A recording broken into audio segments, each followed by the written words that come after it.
जिनको प्रेगनेंसी में ज़्यादा वेट गेन हो जाता है उनमें रिस्क ज़्यादा होता है। अगर कोई पेशेंट डायग्नोसिस नहीं हुआ है जीडीएम का, उनका ब्लड शुगर कंट्रोल नहीं रहता है, तो माँ और बच्चे दोनों को खतरा हो सकता है। ऐसी महिलाओं में देखा गया है कि उनके बच्चेदानी में बहुत ज़्यादा पानी जमा हो जाता है, इन बच्चों में फैट ज़्यादा डिपॉजिट हो जाते हैं, बच्चे का दम घुट सकता है, बच्चे को ब्रेन इंजरी हो सकती है, बच्चे की जान भी जा सकती है। इन महिलाओं को फ्यूचर में डायबिटीज होने का रिस्क है, तो माँ और बच्चे दोनों को खतरा हो सकता है।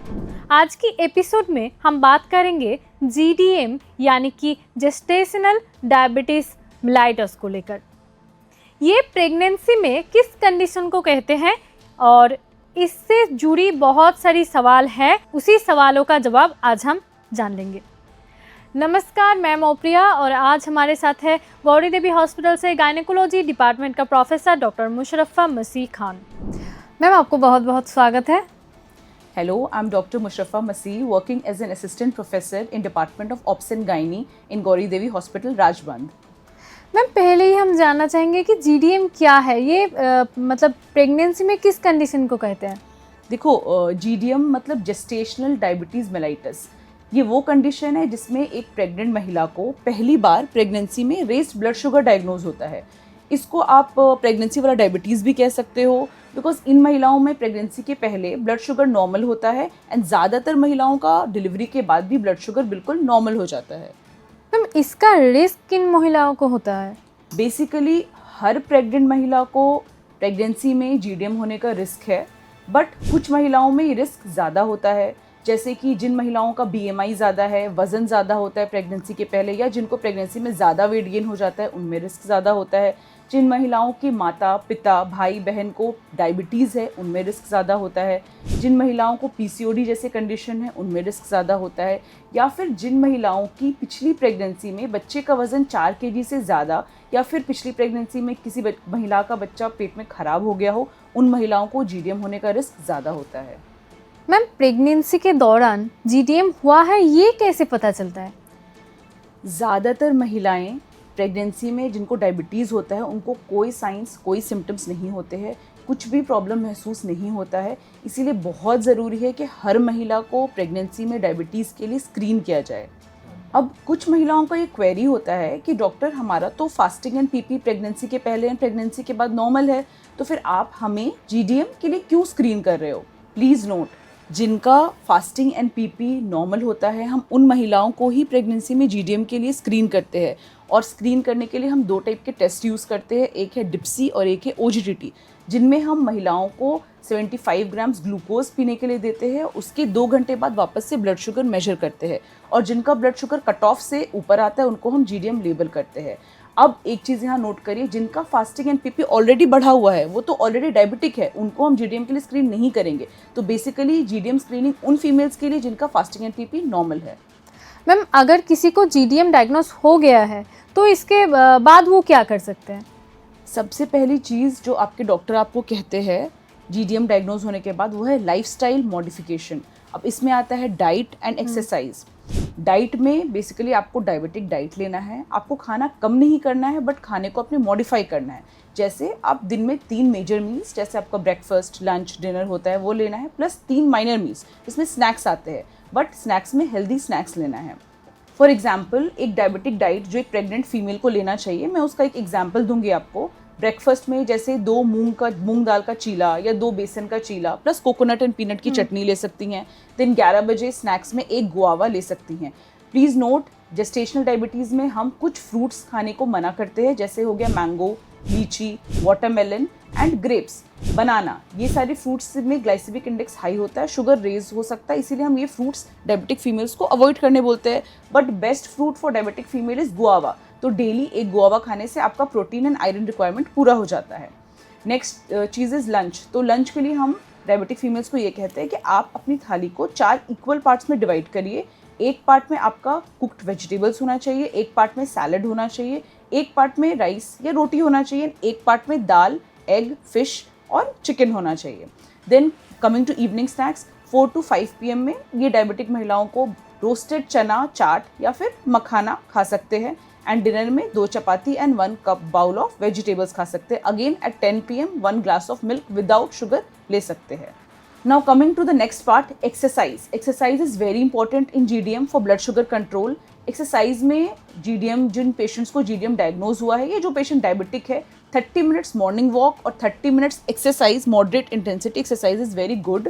बट प्लीज़ एक्सरसाइज करने के पहले अपने डॉक्टर से सलाह ले लें, बिकॉज कुछ कंडीशंस जैसे प्लेसेंटा प्रीविया, PPROM, इन कंडीशंस में एक्सरसाइज करने को मना किया जाता है। Other than that, post meal walk, जिसे हम कहते हैं कि अपने मेजर मील के बाद, जैसे ब्रेकफास्ट, लंच एंड डिनर, इन मीलों के बाद 15 मिनट्स वॉक करना बहुत अच्छा होता है इन फीमेल्स के लिए। ज़्यादातर महिलाओं का लाइफस्टाइल मॉडिफिकेशन मतलब डाइट एंड एक्सरसाइज से ब्लड शुगर कंट्रोल हो जाता है। बट अगर कुछ महिलाओं का लाइफस्टाइल मॉडिफिकेशन से ब्लड शुगर कंट्रोल नहीं होता, तो फिर इन महिलाओं में हम इंसुलिन या फिर मेटफॉर्मिन स्टार्ट करते हैं। अब इंसुलिन को लेकर बहुत लोगों को बहुत तरह का भय होता है। कुछ लोगों को ये लगता है कि इंसुलिन स्टार्ट हो गया, इसका मतलब कि मेरी कंडीशन सीरियस हो गई।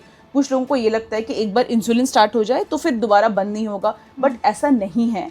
प्रेगनेंसी में हम इंसुलिन को इसलिए प्रेफर करते हैं बिकॉज प्रेगनेंसी में insulin is the safest drug for the foetus. आपके बच्चे के लिए इंसुलिन सबसे ज़्यादा सेफ होता है, इसीलिए वो फर्स्ट लाइन होता है। और ऐसा नहीं है कि इंसुलिन स्टार्ट हो गया तो आपकी कंडीशन सीरियस है या फिर इंसुलिन बंद नहीं होगा। बहुत सारी महिलाओं का जिनका प्रेगनेंसी में इंसुलिन स्टार्ट करते हैं, प्रेगनेंसी के बाद बंद हो जाता है।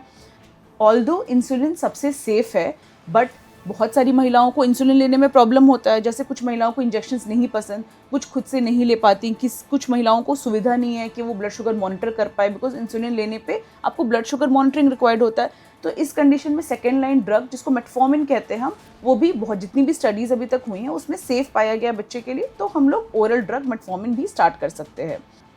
बेसिकली एक जीडीएम पेशेंट में हमारा टारगेट फास्टिंग एंड पीपी हमें मेंटेन करना होता है। Target fasting blood sugar less than 95 होना चाहिए and post prandial PP blood sugar जिसे हम कहते हैं वो लेस देन 120 होना चाहिए, either on diet and exercise और on insulin and metformin. Ma'am, अगर प्रेगनेंसी में ब्लड शुगर कंट्रोल में नहीं रहे तो माँ और बच्चे को नुकसान पहुँच सकता है?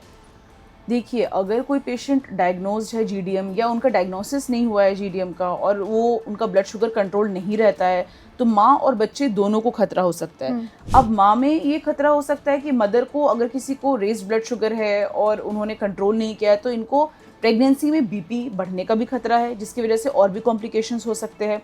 अदर देन दैट, ऐसी महिलाओं में देखा गया कि उनके बच्चेदानी में बहुत ज़्यादा पानी जमा हो जाता है, जिसको पॉलीहाइड्रमनियोस कहते हैं, जिसके कारण वो प्रीटर्म लेबर में जा सकती हैं। उसके अलावा इन महिलाओं में देखा गया कि इन बच्चों का वजन ज़्यादा बढ़ जाता है, इन बच्चों में फैट ज़्यादा डिपॉजिट हो जाते हैं। और इनफैक्ट जीडीएम पेशेंट्स जिनमें ब्लड शुगर अनकंट्रोल्ड रहता है, उनमें सडन फीटल आईओडी मतलब सडन फीटल डेथ जैसी चीज़ें भी देखी गई हैं। Other than that, one of the most dreaded complication जो हमें मिलता है डिलीवरी के टाइम ऐसे पेशेंट्स में, उसको हम कहते हैं शोल्डर डिस्ट्रोशिया।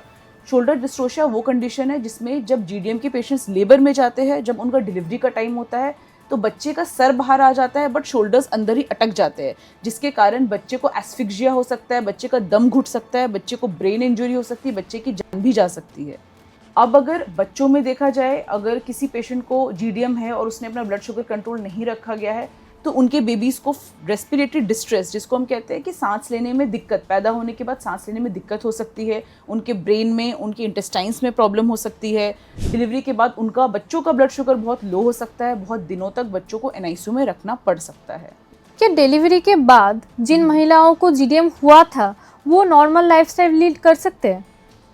लास्ट एंड सबसे इम्पॉर्टेंट चीज़, जिन महिलाओं को प्रेगनेंसी में जीडीएम हुआ था और डिलीवरी के 4 से 5 दिन के बाद उनका फास्टिंग एंड पीपी नॉर्मल हो गया है, वो रूटीन लाइफ अपना कैरी ऑन कर सकते हैं, नॉर्मल खाना पीना स्टार्ट कर सकते हैं।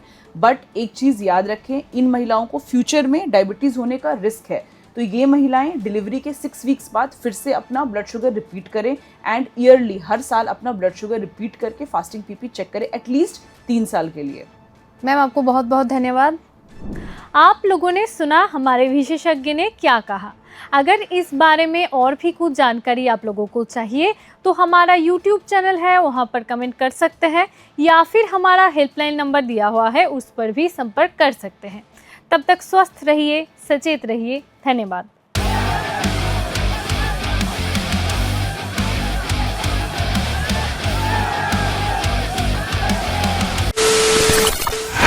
খবরের নামে প্রতিদিন সন্ধে আপনার ড্রয়িং রুমে কি শুধুই চিৎকার চেঁচামেচি খেয়ে আসে?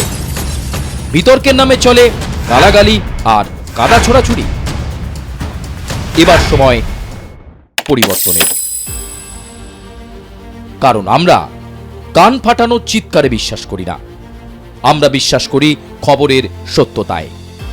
আমরা কোনো পক্ষের হয়ে গলা ফাটাই না, আমরা সাধারণ মানুষের হয়ে প্রশ্ন তুলি। চিৎকার নয়, শুধু খবর হবে যেখানে বিতর্ক আছে কিন্তু কুৎসিত ঝগড়া নেই।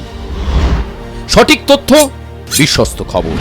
নজর রাখুন আর প্লাস নিউজে।